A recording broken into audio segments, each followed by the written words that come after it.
everybody. This is going to be so fun. They're all like dancing backstage. My name is Carrie Craddock. I'm the Senior Manager of Programming here at the festival. We're very fortunate to be able to have a Q&A with the director Wayne Blair and the entire cast this evening. Before we get to it, just take a couple minutes to let you know how it's going to go. It's very dark in here, so if you can just please raise your hands high, speak as loudly and clearly as you can, and make your questions brief. We'll get to more of you. And I will try to always repeat them for the benefit of everybody else here.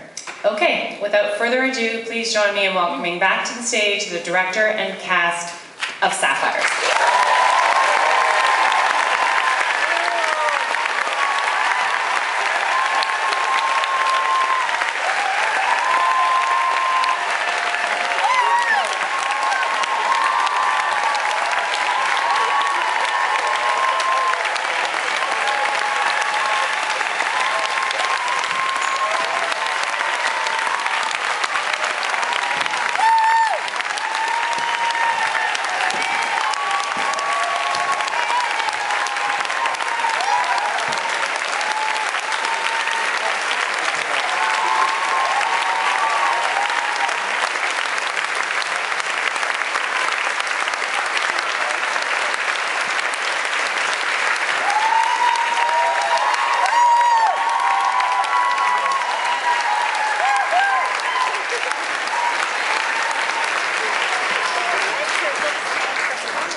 Your first feature. Maybe you can talk a little bit about why you wanted to make this film and where your inspiration came from. Well, just to give you a little bit of history, it was a musical, stage musical that Tony Briggs solely wrote back in 2004, 2005, and it was a hit in Sydney and Melbourne.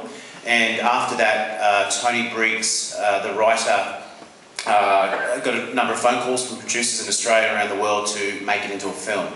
And basically the last 6 or 7 years, I was actually an actor in that original show, along with Deb, and we played Cynthia and Jimmy in that show. So it's a little bit of, that's the history of it. In the last 3 or 4 years, were the Tony and joined forces with Keith, joined forces with Gold Coast Films, and we made the film. So that's the 25 word or less version. Okay, we'll open it up to you guys now. Is there anybody that has a question for anyone on stage? Anyone along here? This is probably the only chance you'll get. Yes, on the aisle in the red.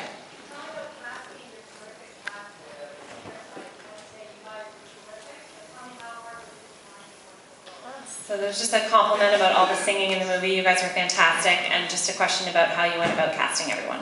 Yep.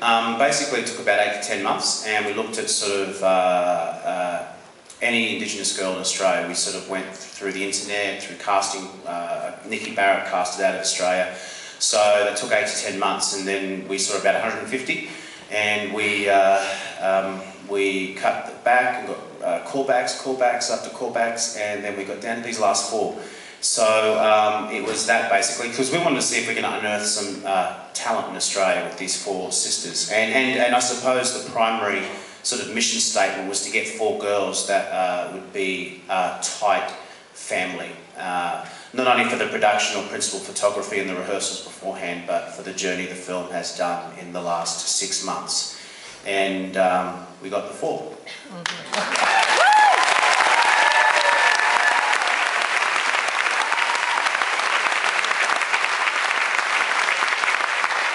Can I ask you how Chris came to be on board on the project, or maybe you want to answer that?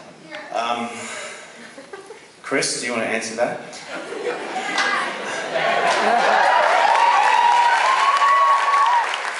Well, the short answer is I was their first choice after the other 6 guys turned it down.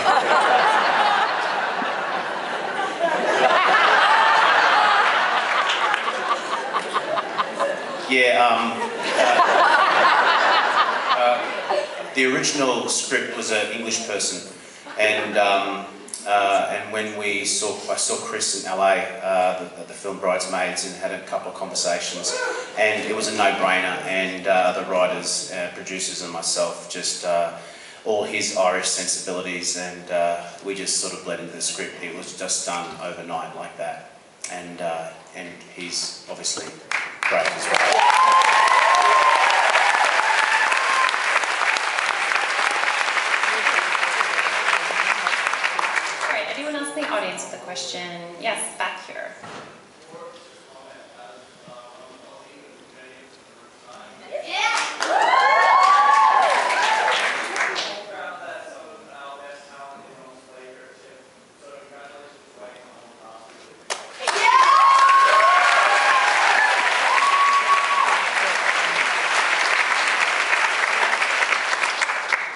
in front here.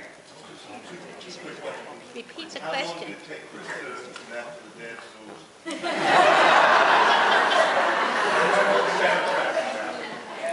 Chris, how long did it take you to master that move there, and when will the soundtrack be available? When is the soundtrack available? It's out on iTunes, right? It's #1 in Australia right now. Let's bring that out, get it out. And the dance is just natural. Wouldn't expect anything less. Okay. Anybody in the balcony we should get to? Let's see. Yes. Yes, go ahead.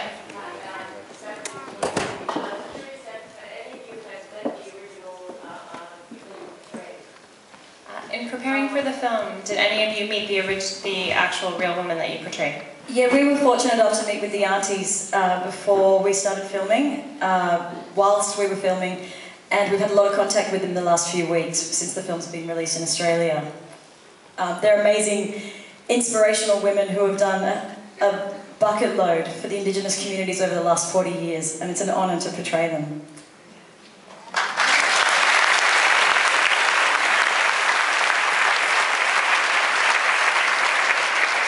Just on the aisle here. Based on the conversations you had with the people you portrayed, how did they receive the film? Based on the conversations you've had with the people that you portrayed, how have they been receiving the film? Well, they loved it. They loved it. You know, there's a lot of, it is loosely based on their experience, so, you know, a lot of stuff that they're going, really? How did we?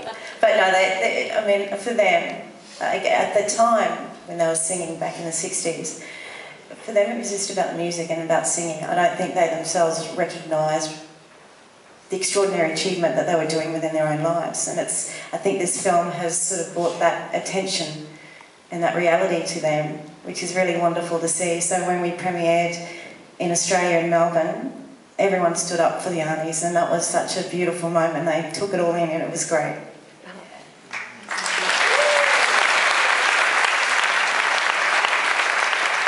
Okay, next question.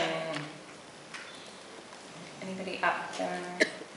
Okay, I'm always going to the front, but I can see you, so go ahead. Is it hard to license the songs? Is there very many well-known songs? There are many well-known songs featured in the film. Was it hard to get the licensing for those?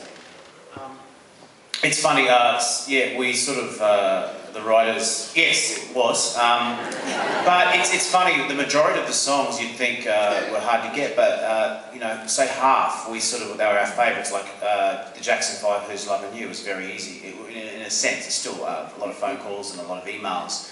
But that was a beautiful, I said, what, we got Who's Loving You? Same with Linda Lindell's What a Man, as 2 examples. But it was, the producers did an amazing job, and it sort of didn't happen over in 6 months. I think it happened for a couple of years. So I just sort of said, oh, that song, and you know, 6 months later, we got that song. So I didn't do all that work. Okay, we have time for a couple more. Yes, go ahead. Up here first.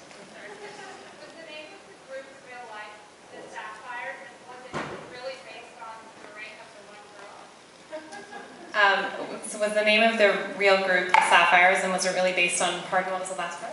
On the ring. On the ring. Yeah, it was. Yes and yes. There you go, that was really easy. You're waving your hand in the front of the balcony. Most difficult scene to film, and for each of you actually. And what kind of results do you see from yourself coming from that? So if each of the actors could run through what you thought your most difficult scene to film was, and kind of like what you learned from that. Mine was certainly the crying scene. My profession is a singer-songwriter back in Australia, so I'm still kind of getting used to the whole acting thing. But yeah, it was certainly the crying scene where I kind of been, yeah, I guess. Sorry, yeah, that's right. I could just hear Wayne in the back of the camera, and he's like, "You're not crying, give me a crying face." And I'm just like, "But this is my crying face." Yeah, it was late late nights and early mornings, but so much fun working with these guys. Just total crack-ups, really. Yeah, heaps of fun. Oh, what's my... I hate helicopters. And when you're running towards a helicopter blade that's going full force, it's pretty frightening stuff along with a lot of the explosions, so that was quite tricky for me. But also the moment I loved is when we were doing the scene when Kay returns back home to country, sitting on the banks of the Murray River and having Yorta language spoken. It's pretty amazing.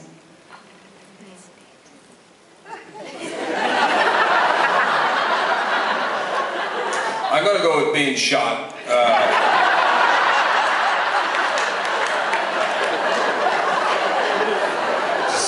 Just really fond of myself.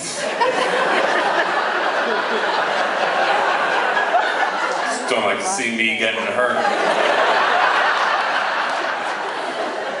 Well, as you all know, I had like one scene in the film, so I'd say this would be my most difficult scene.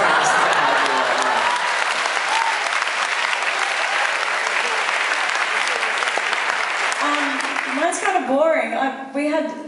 Because we had such a long audition process of 8 months, we workshopped a lot of the scenes in that. And so by the time we got to filming, for Miranda and myself, it's our first film. By the time we got to it, we felt so supported by Wayne and Deb and Jess, Chris. Everyone just came on board and really made it a beautiful entry into the film world. But difficult in terms of emotion would be, yeah, the coming home scene. And basically anything, the Tupperware scene, pouring coffee and talking at the same time with a camera is really quite, I'm terrible at that. Mine had to be eaten by a leech. Walking through mud. You'd think, you know, an Aboriginal person will be one with the land and the bush. And here I am screaming, "You're really putting that leech on me?" And Wayne said, "Yes, Miranda, just please do it." So yes, that was my scene. But yeah, I still had a great time. Mine was trying to get Dave Lovelace to listen to me down line. I'm used to being a commanding presence, and over the phone I couldn't do that with Dave. There was one person waving their hand in the back of the balcony. I think we'll take that as the last question. Go ahead. Yeah. Yeah, it's you. I wanted to know, it was a great film, we all enjoyed it very much, and I wanted to know how long exactly, how many months or whatever the girls actually performed in Vietnam when they were there. I guess you're asking about the real group and how many months they performed for in Vietnam. Yeah, I can tell you, they did one tour and it was about between 4 to 6 months. No one knows exactly. Okay, well, that's it. That's all we have time for, everybody. Thank you so much.